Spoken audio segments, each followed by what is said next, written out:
For Chris, Hayati, and Fitz, our precious round boy.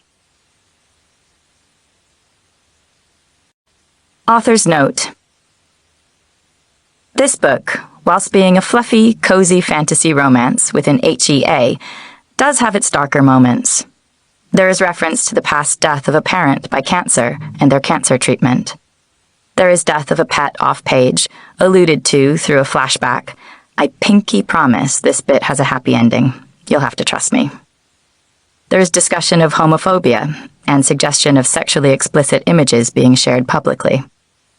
The central romantic relationship has overt, dominant, and submissive elements. I have tried to handle these themes with care, but I trust you all to know your own limits. Chapter 1. Rosemary was 10 years old the first time she saw a ghost. She'd been sipping a cream soda in the cozy, wallpapered kitchen of her grandmother's house, the overhead fan struggling to create even a feeble breeze in the sticky Georgia heat. Her parents never let her have soda, so that's how Rosemary knew, fingers tracing the strawberry pattern on the tablecloth, that the thing they'd all been dreading had finally happened. Her grandmother had passed away. Not that she quite understood what that meant in practice. Characters died in books all the time, but that didn't count, because you could just start the book from scratch and they'd be alive again. In real life, she supposed it would be different. But then, Rosemary's grandmother walked into the kitchen. Rosemary looked up at her. She certainly didn't look like she was dying. If anything, there was more color in her cheeks, and her hair wasn't parchment white anymore, but a fiery red, just like Rosemary's own. Even the wrinkles etched around her eyes appeared to have shallowed and smoothed. She didn't look like the ghosts in the stories Rosemary read, either. There were no white bedsheets in sight. But there was a softening in the air around her, a sort of glowing haze that enveloped her as she reached out a hand and ruffled Rosemary's ruddy waves. "Hey, honey," Nana said. "Are you a ghost?" Rosemary blurted out. "Or an angel?" She'd been taught about angels in Sunday school, but she read books about ghosts and monsters when no one was looking. Her Nana chuckled, looking down at herself. "Well, I don't have wings, so let's say I'm a ghost. But listen, honey, I don't have long before I go." "Go where?" "Somewhere good and peaceful, I think. Do you want to do a little cooking before I go? Maybe we make your mama some of my strawberry jam to cheer her up."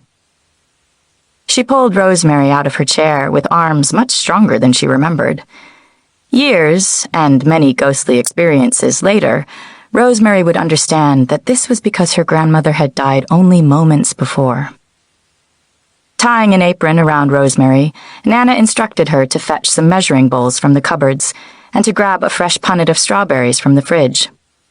"These ones still have little bugs on them. That's how you know they're fresh." Her grandmother pointed them out, then showed Rosemary how to properly wash and cut the strawberries. They spent the next hour or so making a batch of her Nana's strawberry jam. The air in the kitchen grew sweet with sugar and the tanginess of the fruit, and Rosemary licked sweet strawberry juice off her fingers. "Half sugar, half fruit, and then a little bit of lemon juice to seal it all up," her grandmother explained, leaning against the counter as Rosemary stirred the bubbling concoction. "I've always loved this kitchen," Nana said, running a hand on the wooden countertop.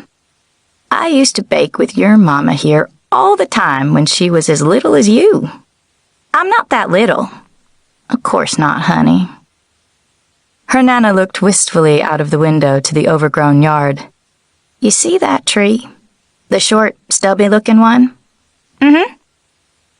"Every spring, we'd get red-winged blackbirds coming to visit, and they would spend all morning singing in that tree. You can tell they aren't normal blackbirds because they have a badge of red and gold on their breasts.